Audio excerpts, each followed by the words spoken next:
Monsieur Ngbala, bonjour. Bonjour, c'est un plaisir, merci cher ami, c'est un plaisir en fait de vous accueillir parmi nous déjà au Maroc. Merci. Votre deuxième pays.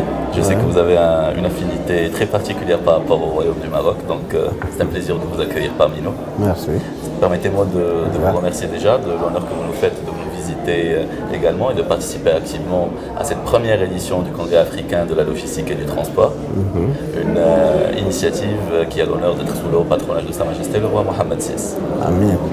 Alors pourrais-je en fait vous demander, par ici en fait vous êtes déjà eu star, tout le monde vous connaît, tout le monde connaît en fait le port autonome d'Abidjan, mais pourrais-je vous demander pour nos téléspectateurs déjà de vous présenter?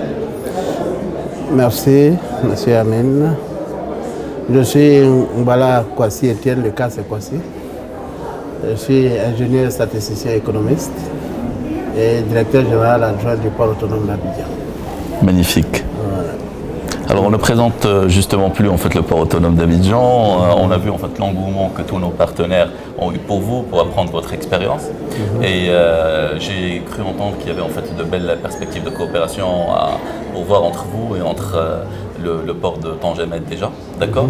Alors pourriez-vous en prime abord m'expliquer, ou expliquer plutôt aux téléspectateurs personnellement, pourquoi en fait justement le port autonome est devenu un modèle de réussite réel par rapport à l'Afrique, mais aussi par rapport à d'autres pays du Sud? Bien, merci. Le port d'Abidjan, il faut dire qu'il a une longue histoire, même si dans le temps c'est pas très long, c'est depuis 1950. Le port d'Abidjan à l'origine a été conçu pour desservir la colonie française de l'Afrique de l'Ouest, proche en dehors de Dakar. Et depuis 1960, l'indépendance jusqu'à aujourd'hui, les pères fondateurs de la Côte d'Ivoire moderne en ont fait un instrument de coopération économique, de telle sorte que le port d'Abidjan est le port de la Côte d'Ivoire, du Mali. C'est un port d'intégration du Mali, du Burkina et du Niger. Donc ça fait déjà une particularité. Et la deuxième particularité, c'est un port qui s'est développé de façon progressive et qui aujourd'hui est l'un des plus grands ports de la côte ouest africaine, avec 6 km de quai, avec des infrastructures, des ports spécialisés, l'un des meilleurs terminaux à conteneurs de la côte ouest africaine, le plus grand port de pêche, avec le port d'Abidjan a aujourd'hui 22 millions de tonnes de trafic et 22 millions, le port suivant de la côte, il n'est qu'à 10 millions.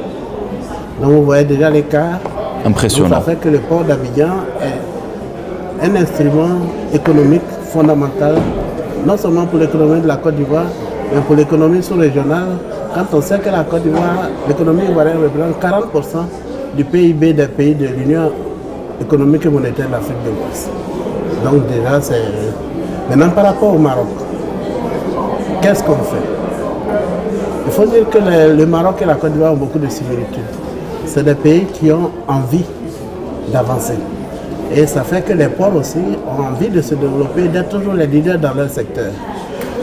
Aujourd'hui, dans la sous-région, le port d'Abidjan est le leader en matière portuaire et on constate les mêmes similitudes au niveau du Maroc avec Tangemet qui est un port novateur qui est issu de la volonté politique. Ça a été le cas de la création du port de San Pedro par le père fondateur de la Côte d'Ivoire qui a, par la volonté politique, a créé un second port.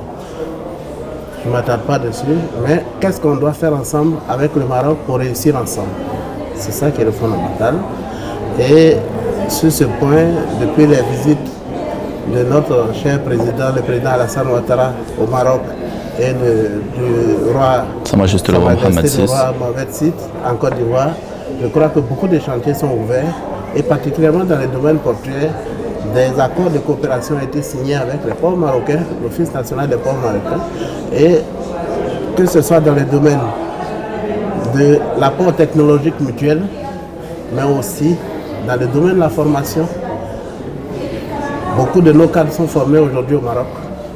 Et en plus de ça, nous avons en termes logistiques des discussions en cours avec des opérateurs marocains pour la création d'un nouveau port de pêche dans la zone portuaire d'Abidjan et pour aussi la création d'une base logistique pour les exportations de fruits marocains. Donc je crois que tous ces projets vont donner un plus à la Côte d'Ivoire. Et je connais que certains armateurs, par exemple, qui font venir des ananas de Côte d'Ivoire au Maroc et qui ont traité avec des opérateurs marocains pour faire partie du poisson marocain à Abidjan. Absolument. C'est un peu cette connectivité qui est en train de se développer et qui fait que je crois que nos deux économies ont intérêt à coopérer et avancer ensemble. Et c'est un peu le sens de notre présence massive à ce forum. Et moi, j'en suis fier parce que les thèmes qui sont débattus sont de haut niveau et nous permettront d'entrevoir l'avenir avec beaucoup d'espoir. Donc on peut dire que cette première édition est une réussite? À mon avis, oui. C'est une très grande réussite. Magnifique, je vous remercie. Merci beaucoup, monsieur le directeur général. Merci cher ami. Merci.